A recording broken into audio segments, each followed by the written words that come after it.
ठाकरेंच्या शिवसेनेचे माजी खासदार विनायक राऊतांसह कुटुंबाच्या विरोधात गुन्हा दाखल. विनायक राऊत यांची सून गिरीजा राऊतांकडून जादूटोणा विरोधी कायद्याअंतर्गत गुन्हा दाखल. विनायक राऊत मुलगा नगरसेवक गीतेश राऊत विरुद्ध गुन्हा दाखल. ठाण्याच्या कापूरबावडी पोलीस ठाण्यामध्ये गुन्हा दाखल. देशामध्ये देवेंद्र भाऊ आणि महाराष्ट्रामध्ये शिंदे असं झालं पाहिजे. तेव्हा भाऊंनी दिल्लीवारी करावी, देशाची सूत्र हाती घ्यावी. शिंदेंमुळे राज्यामध्ये भाजपचं सरकार आलं. शिंदे सेनेचे नेते बच्चू कडूंची प्रतिक्रिया. फडणवीस केंद्रामध्ये गेल्यास बावनकुळेंकडे सूत्र येतील. स्वतः फडणवीस त्यांची शिफारस करतील. शिंदे पुन्हा सीएम होणार नाहीत. संजय राऊतांची राजकीय भविष्यवाणी. मी परवाच दिल्लीला जाऊन आलो. केंद्रामध्ये जाणार असल्याच्या राऊतांच्या दाव्यानंतर मुख्यमंत्री फडणवीसांचं उत्तर. दिल्लीतून मुख्यमंत्री बनवण्याचे अधिकार संजय राऊतांना मिळाले तसं वाटतंय. बावनकुळे मुख्यमंत्री होणार असल्याच्या राऊतांच्या दाव्यानंतर मंत्री गिरीश महाजनांचा टोला. गिरीश महाजन मुख्यमंत्र्यांच्या शर्यतीमधले आहेत. एवढ्या लहान माणसासोबत मी संघर्ष करतोय. एकनाथ खडसेंची महाजनांवर खोचक प्रतिक्रिया. अमित शहांनी मला फोन करून दिल्लीला बोलावलं होतं. शहांनी मला फोन करून भाजपमध्ये येण्यास सांगितलं होतं, पण तुम्हाला घेतलं तर लोकल माणसं तुमच्यासोबत काम करणार नाहीत असं भाजपच्या वरिष्ठांनी सांगितलं. एकनाथ खडसेंचा तत्कालीन भाजप प्रवेशावर मोठा गौप्यस्फोट. पिंपरी चिंचवडमधील मोशी दुर्घटनेमध्ये आणखी एकाचा मृत्यू. मृतांचा आकडा पोहोचला 9 वर. 83 तासानंतर शोध मोहीम थांबवली.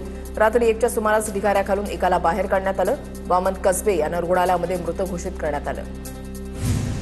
मोशी दुर्घटनेप्रकरणी अँथोनी लारा कंपनीकडून मृत व्यक्तीच्या कुटुंबाला प्रत्येकी 25 लाखांची मदत. इमारतीच्या मजल्यांचा पूर्णत्वाचा दाखला होता का असं विचारलं असता कंपनीचे ग्रुप प्रेसिडेंट महेंद्रा अनंतुला यांचा काढता पाय.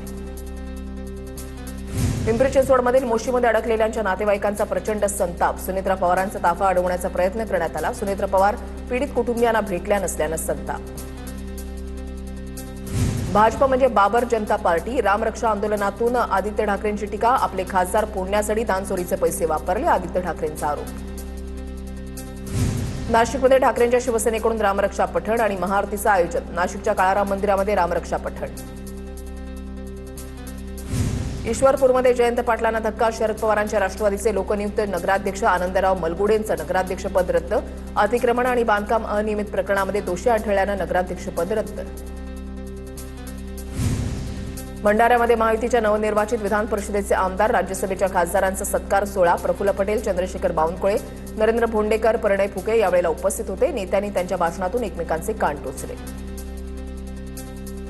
सांगलीच्या मिरजमध्ये पंचायत समितीच्या कार्यालयाच्या उद्घाटनावरून वाद. आज होणाऱ्या कार्यालय उद्घाटनाच्या अगोदरच काल कार्यालयाचं लोकार्पण पूर्ण. जयंत पाटील, विशाल पाटील, इद्रिस नायकवडी होते उपस्थित. ग्रामविकास मंत्री आणि भाजप नेत्यांच्या उपस्थितीमध्ये आज कार्यालयाचं लोकार्पण होणार होतं. अंधेरी रेल्वे स्थानकामध्ये मराठीमध्ये संवाद साधण्याची मागणी केल्यामुळे प्रवाशाला टीसीनी बंदिस्त करून ठेवल्याचा आरोप. संबंधित प्रवाशाच्या विरोधात सरकारी कामात अडथळा आणल्याचा गुन्हा दाखल करण्याची प्रतिक्रिया.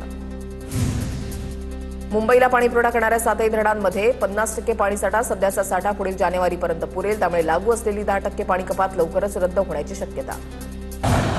पालघरच्या तांदूळवाडी गडावर मुसळधार पावसामुळे मोठं भूस्खलन. शेकडो झाडं कोसळली असून गडाकडे जाणारी एक महत्त्वाची पायवाट मातीखाली गाडली गेली. धोका कायम असल्यानं नागरिकांनी भूस्खलन झालेल्या भागामध्ये जाणं टाळावं, प्रशासनाचं आवाहन. अकोल्यामध्ये निकृष्ट सोयाबीन बियाण्यांप्रकरणी बूस्टर आणि रवी सीड्स या 2 कंपन्यांच्या विरोधात गुन्हे दाखल. प्रयोगशाळेच्या प्राथमिक अहवालामध्ये बियाण्यांचा दर्जा निकृष्ट आढळल्यानंतर ही कारवाई. बोगस बियाण्यांच्या नंतर आता बोगस खतांची भर. ऑन कॅमेरा पोते फाडले असता एका पोत्यामध्ये दगड, गोटे आणि खडी आढळली. लातूर जिल्ह्यामधल्या रेणापूरमधला प्रकार. बुलडाण्यामध्ये बोगस बियाणांमुळे 3 एकरातील सोयाबीन उगवलेलंच नाही. चिखली तालुक्यामधल्या खंडाळा शिवारामधला धक्कादायक प्रकार. बुलडाण्यामध्ये बोगस बियाण्यांच्या तक्रारी वाढल्या. कृषी विभागाकडून अद्याप कोणतीही कारवाई नाही. वर्धा जिल्ह्यामध्ये सोयाबीनचं बियाणं उगवलं नसल्यानं शेतकऱ्यावर दुबार पेरणीचं संकट. देवळी तालुक्यामधल्या रत्नापूर इथल्या शेतकरी गोपाल तडस यांची एका कंपनीचे सोयाबीन बियाणं उगवलं नसल्याची तक्रार. पालघरमध्ये अवैध दारू तस्करीच्या विरोधात राज्य उत्पादन शुल्क विभागाचा दुहेरी दणका. 2 वेगवेगळ्या कारवाईमध्ये 22 लाखांचा मद्यसाठा जप्त. डहाणू आणि जव्हार तालुक्यामध्ये कारवाई. जगातील उष्णतेचा सर्वाधिक धोका असलेल्या शहरांच्या यादीमध्ये नागपूरसह भारतामधील 13 शहरांचा समावेश. या यादीमध्ये महाराष्ट्रामधील नागपूर आणि पुणे शहराचाही समावेश. तर गुजरातमधील अहमदाबाद दुसऱ्या क्रमांकावर. पुण्यातल्या पर्वती भागात भलं मोठं झाड कोसळलं. एक अत्यंत जुनं आणि विशाल झाड अचानक कोसळल्याची धक्कादायक घटना. झाड कोसळत असतानाच अंगावर काटा आणणारा सीसीटीव्ही समोर. पालघरच्या देवीपाड्यामध्ये पूरग्रस्त लिलका आणि बाबर कुटुंबाला शिवसेनेकडून आर्थिक मदत आणि धान्य वाटप. टीव्ही 9च्या बातमीनंतर अडचणीत सापडलेल्या कुटुंबासाठी मदतीचा ओघ सुरूच. नंदुरबारच्या शहादा शहरातील समाज कल्याण वसतिगृहामध्ये विद्यार्थ्यांना अन्नातून विषबाधा. वसतिगृहातील 22 विद्यार्थ्यांना विषबाधा झाल्याची माहिती.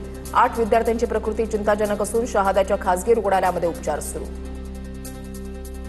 कोल्हापूर शहरातील गुन्हेगारीवर लगाम लावण्यासाठी पोलिसांचे महत्त्वाचे पाऊल. शहरातील 160 सराईत गुन्हेगारांची पोलिसांनी घेतली ओळख परेड. गुन्हेगारीचा मार्ग स्वीकारल्यास कोणतीही गय केली जाणार नाही, पोलिसांचा इशारा.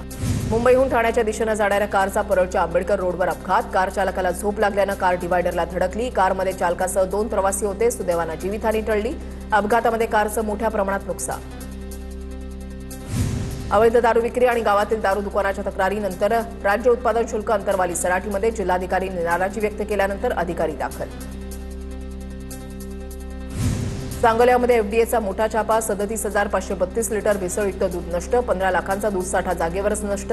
दुधाचे नमुने तपासणीसाठी पाठवले. दूध संकलन केंद्र तत्काळ बंद करण्याचे आदेश. मालिका चित्रपटांच्या सेटवर निकृष्ट दर्जाचे अन्न पुरवलं जात असल्याची तक्रार. राष्ट्रवादी चित्रपट आणि सांस्कृतिक विभागाकडून तक्रारींची दखल. राष्ट्रवादीकडून आयुक्त तुकाराम मुंडेंकडे तक्रार देण्यात आली.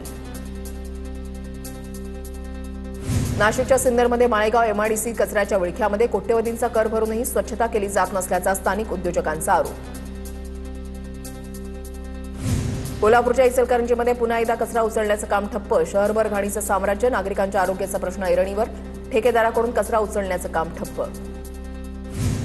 पुण्याच्या 2 दिवसांच्या पाहुणचारानंतर ज्ञानेश्वर माऊलींची पालखी पंढरपूरच्या दिशेनं मार्गस्थ. दिवे घाटामध्ये भक्ती, निसर्ग आणि वारकऱ्यांचा अप्रतिम संगम. ज्ञानोबांच्या पालखीचा सासवडमध्ये मुक्काम. संत तुकाराम महाराजांची पालखी पुण्यातून पंढरपूरच्या दिशेनं मार्गस्थ. तुकोबांच्या पालखीचा लोणी काळभोरमध्ये मुक्काम. टाळ मृदंगाच्या निनादामध्ये आणि भगव्या पताकांच्या साक्षीनं वारकऱ्यांची पंढरीच्या दिशेनं वाटचाल. राम जन्मभूमी तीर्थक्षेत्राच्या सीओ निवडीसाठी समितीची बैठक. दिल्लीमध्ये 3 सदस्य समितीची बैठक पार पडली. बैठकीमध्ये इच्छुक उमेदवार निवडीसाठी निकष ठरवण्यात आले. सीओ निवड प्रक्रिया महिनाभरामध्ये पूर्ण करण्याचा समितीचा प्रयत्न. जम्मू काश्मीरमधील सरकार पाडण्याचा भाजपचा डाव. मुख्यमंत्री ओमर अब्दुल्ला यांचा मोठा आरोप. भाजपकडून आमदारांना मंत्रिपदासह 20 ते 30 कोटींची ऑफर. मुख्यमंत्री अब्दुल्लांचा आरोप.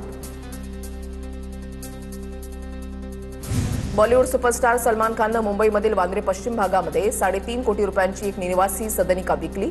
शिवअस्थान हाईट्समधील फ्लॅट विकल्याची माहिती. तेलंगणामध्ये जामिनावर बाहेर आलेल्या आरोपीकडून 6 जणांची निर्घुण हत्या. रंगारेड्डी जिल्ह्यामधील देवलगुडामधली धक्कादायक घटना. पॉक्सो कायद्याअंतर्गत दाखल गुन्ह्याच्या रागामध्ये 6 जणांची हत्या.